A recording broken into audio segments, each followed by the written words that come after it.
Hello, welcome back to the channel Up the Reds TV with me, Andy. So please like, please share and please subscribe to the channel if this is the first time you're watching one of these videos. This is the post-match for Liverpool 1, Sunderland 1. Okay, Robbo was the only change from the lineup from Sunday. He came in for Kirkes. I normally do a breakdown of the first half and the second half in, play created, chances. But I was at the game last night and, the first half, it was a bore fest, really, if I'm honest with you. The amount of short passing that we did in that game was unbelievable from a team that majority of the team are used to playing heavy metal football, obviously apart from last season where it was more controlled. But it really was not a good advert for football at Anfield. It's not what I expect a Liverpool team to be. Maybe we've got used to the excellent moving the ball quicker, players being beaten on the flanks, balls coming into the box, movement in the box, and us scoring lots of goals. But it's far from that now. It's you can see it's tactically boring, and that's what it felt like in the first half. Yes, we had our moments, but they had their moments as well. Look, I know Sunderland have got promoted and they've spent a lot of money on a lot of players, and a lot of those players will be disappearing to the AFCON to play for their relative countries. But do you know what? They were there for the taking for me. As a coach, as a manager, they were there for the taking, but we just didn't play well in that first half. As I said, it was a bore fest. We were doing too many short passes. It was more like akin to watching a walking football game that men play in an over 55s league. That's how slow it was. Canate to Van Dijk, Van Dijk to Robbo, Robbo back to Van Dijk, Van Dijk to Canate. Canate will think about passing it to Joey Gomez or Dom Slobberslide, but changed his mind, got the easy option out, passed to Van Dijk. I mean, it says Van Dijk had over 100 touches of the ball in that game. Well, he will do. If you got your fellow centre-back giving you balls every 10 seconds, you will do. And yeah, it was. I mean, Sunderland played like I said this in my half-time tweet that Sunderland was set up like a European team. They're probably the best wasting time team I have ever seen at Anfield. Honestly, players went down. They made sure they stayed down for 3 or 4 minutes at best. In the first half, the ref just gives 1 minute added time when 3 of their players were down for well over a minute. And I think was it the one occasion where it was 2 occasions where the physios came on and he just gave a minute. That's piss poor refereeing in my standards. Absolutely piss poor refereeing. But let's not take away from the ref's performance. Let's look closely at ours. And I'll do a player breakdown, a bit further on. But yeah, I just wasn't too over impressed with that first half performance. And it is down to tactics because the quality of the players is there to see. And but it's the lack of quality from the players that really disappointed me after Sunday's game against West Ham. And West Ham are poor. We know West Ham are poor, but they say get away with it. We didn't get away with it because we scored 2 goals and one of them was right at the end. But yeah, so half time, Salah comes on for Gakpo because he got ditched. Having listened to Arne Slot's press conference, why he got ditched, and I'll mention that in the when I do the player breakdown. We tried something different. Florian went out onto the left-hand side. Obviously, Salah goes onto the right-hand side, and then 10, maybe 15 minutes, not even that, I would imagine, we were trying to do things quicker, trying to move the ball quicker, and then we started to revert back to not passing quick enough. And as the game went on, mistakes were beginning to appear. Our little passing, we weren't doing as confidently, and we were giving balls away. And there was lots, especially in midfield. Dom overpassing it, ball not going to his teammate. Ryan doing exactly the same. Maka was probably the worst culprit out of the 3 of them in the middle of the park. And then you get Kanate making a mistake, which is a box standard header. He ducks under the ball to head it. I've never known. He's 6'5". He should have been jumping way over the centre forward and heading the ball away. Instead, he ducks and he heads the ball backwards, and the player is going through. And between him and Van Dijk, nobody's taking responsibility. The forward stops because he's thinking he's got 2 centre halves to deal with, and they managed to clear the ball away. And inevitably, we're trying to put some kind of play together, and I'm not so sure what that was.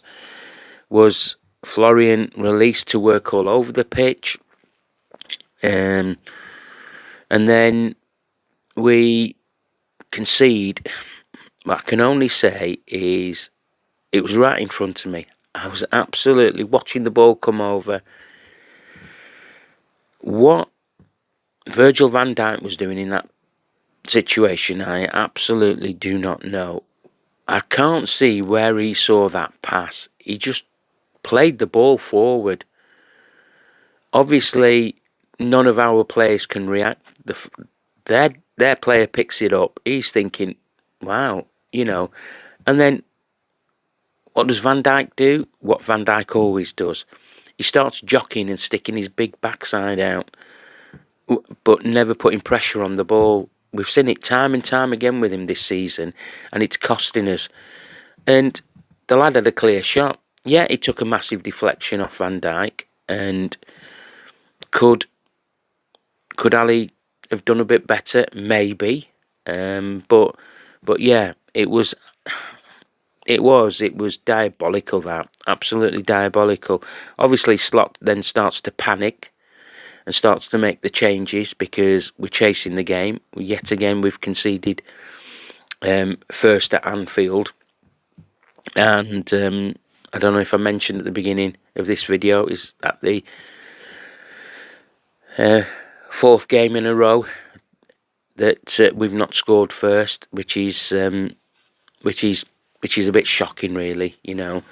As I say, Slot starts to ring the changes, but in between those changes, Jones comes on, Gomez goes off, and it's Jones' anticipation of winning a ball with a half clearance. He picks it up, he goes forward, he finds Wirtz a bit of trickery in the box, which is nice to see. Has a shot, takes a huge deflection, goes over the keeper. That lifted the Anfield crowd up. The decibels went up. And then, after we'd scored, 10 minutes felt like, it's slow passing again and square passing.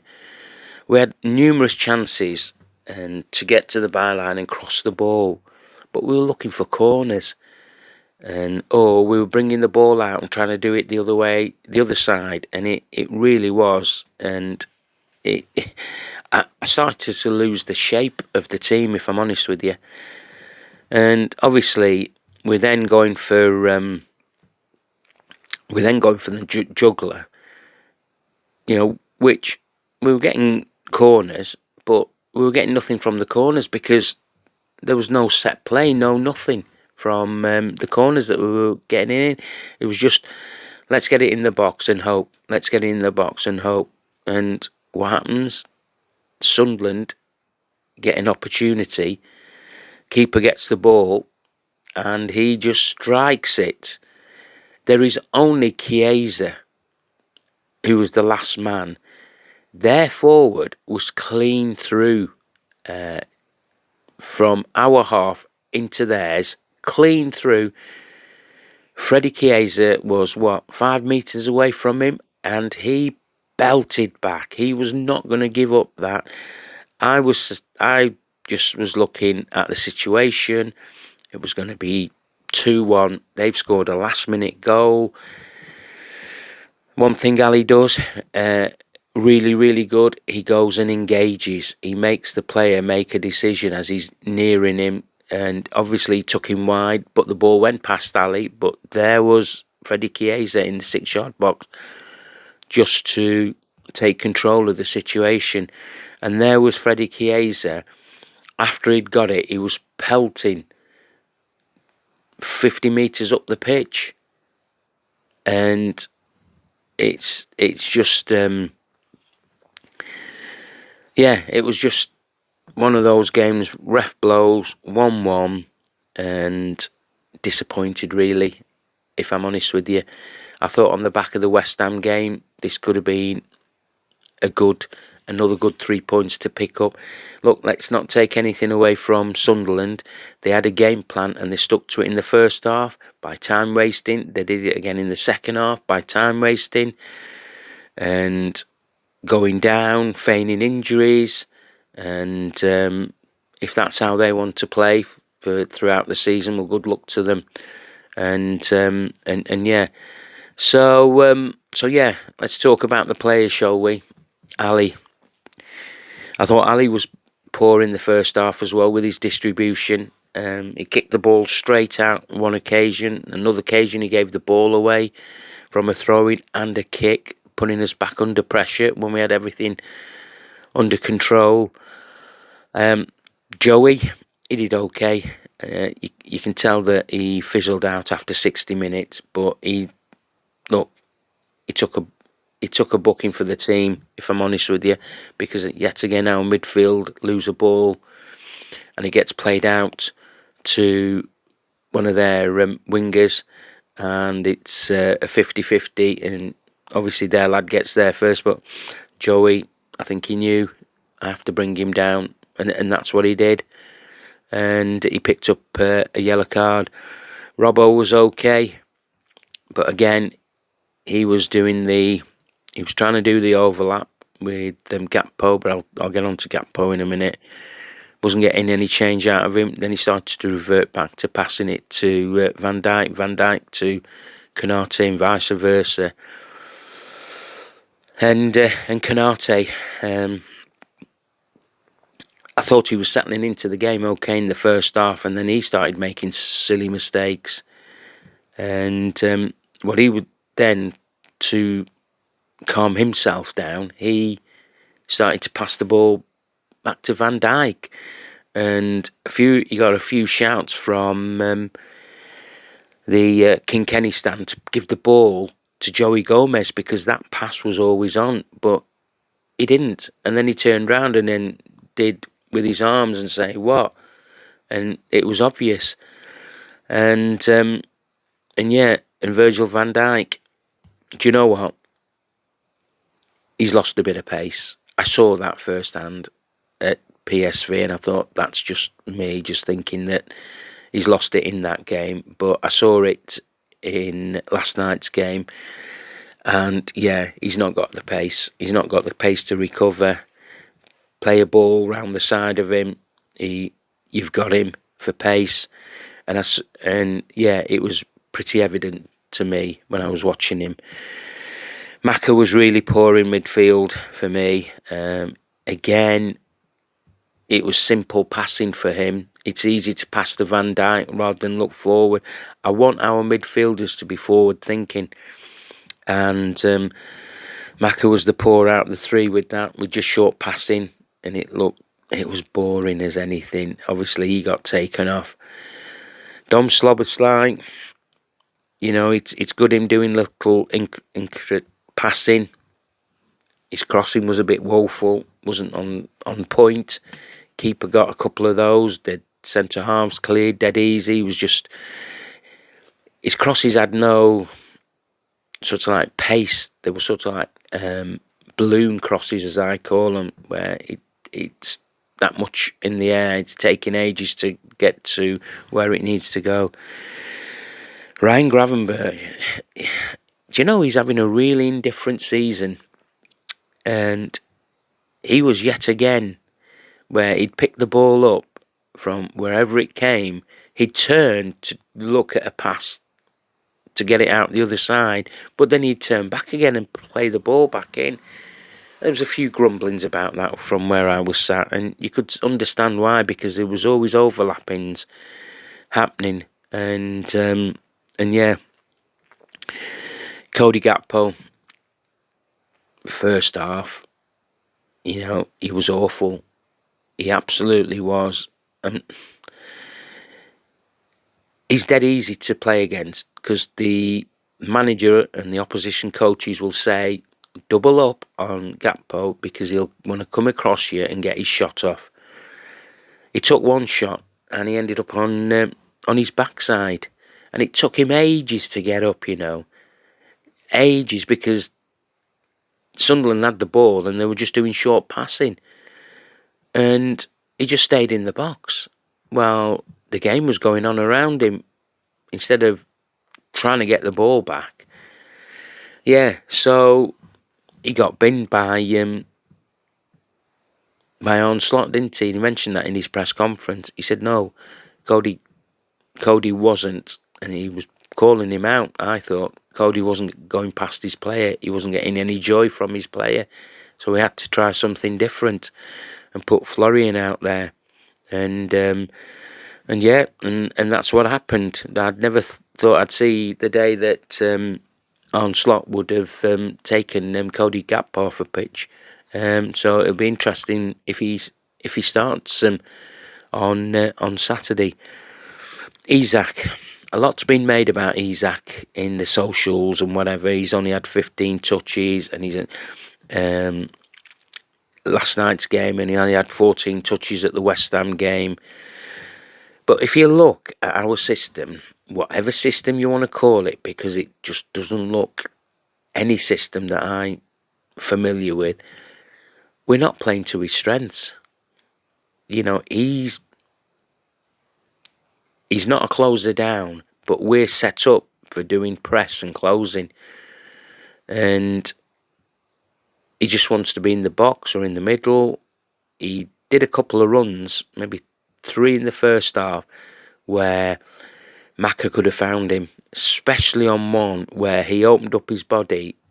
Maka should have given him the ball, but what Maka does, he turns and plays the ball inside rather than give it to Isak, and then Maka puts his hand up to say, sorry mate, just do it. Just do it. If it don't work, it don't work. Nobody's gonna fire you. That's what football is. So yeah. Florian Wirtz, first 90 minutes, was it? Or whatever, nearly. He did okay. I can see what we can get from Florian Wirtz. He was busy. He tried to move the ball on. He had a chance in the first half where he made it all himself and fluffed his lines. But yeah, he looked dangerous when he was in the box, and likewise, he gets the equaliser. No celebration again, and just running back. Dom Slobberslide, at one point in the second half was doing that to the fans, with his arms, and I'm going, well, give us something to get behind you, lad. And we had been singing and chanting, and obviously Sunderland had been on the beer all day, and they were in good spirits, pardon the pun, and yeah, they were singing away, and then when we equalised, they went dead, absolutely dead. We raised our voice to get the team over the line, and 24 shots, 4 on target. That's not good. That is not good at all. We need to be thinking a bit better what we're doing in the box and in and around the box. So yeah, I think Sunderland only had 3, was it, and scored 1. So yeah. Ekatike, he did okay when he came on. He did some good work, and then he had that wild shot where he sets up the space for him, but the shot was way wild, and he knew that. Jones did okay at right back, but we did get caught out with the goal, didn't we? He reacted just a tad slowly before it bounced over to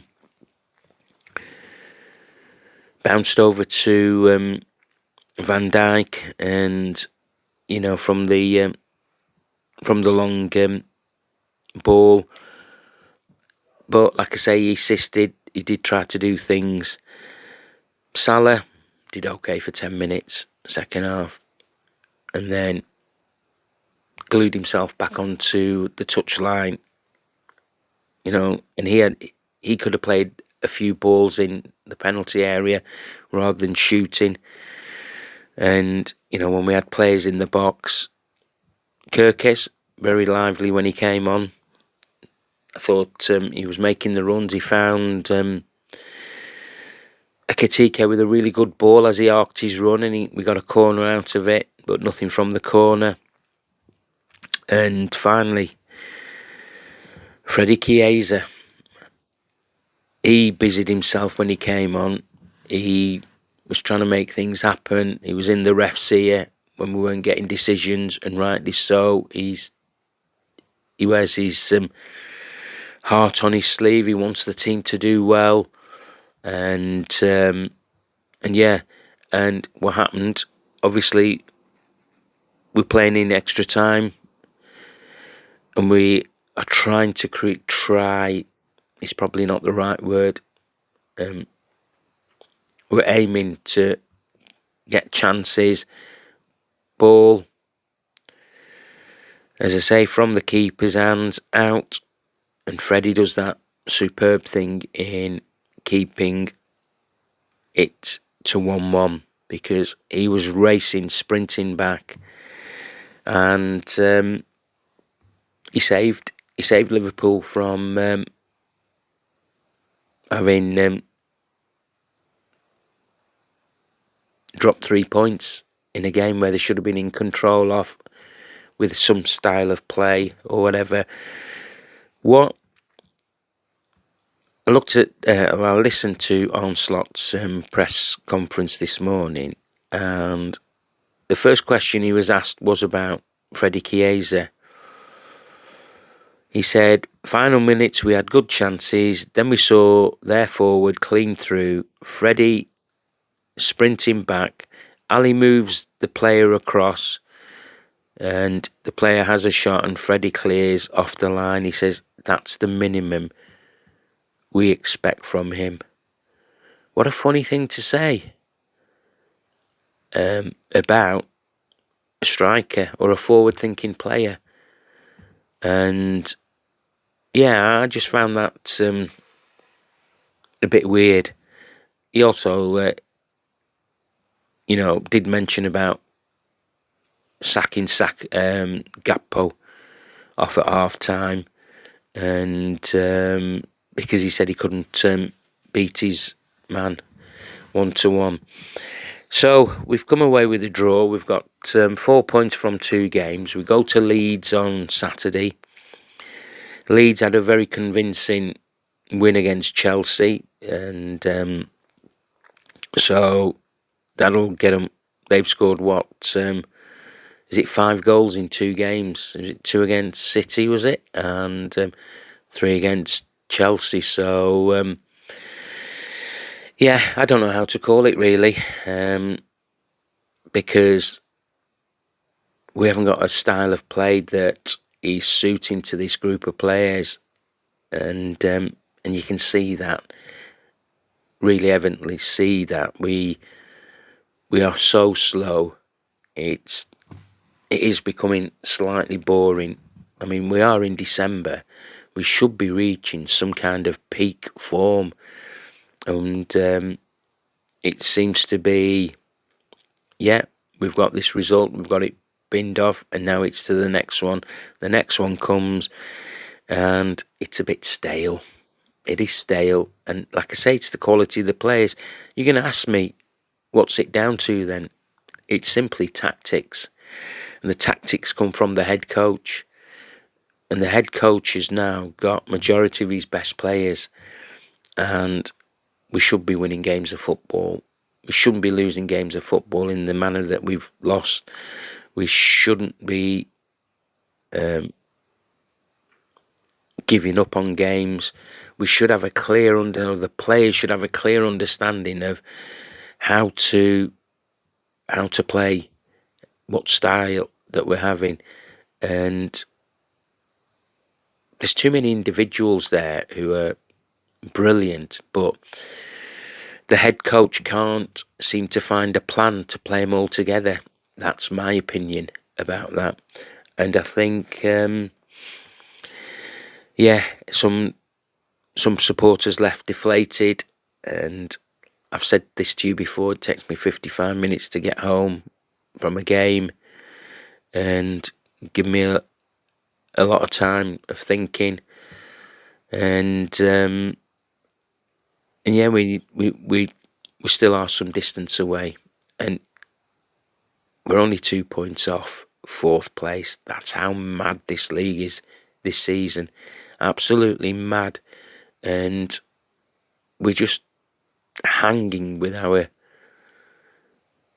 by the tips of our nails. That's what we're doing to try and finish in the top 4, because ultimately that is what we've got to do. And I've said, people are saying if we get a little run together, a little run's no good.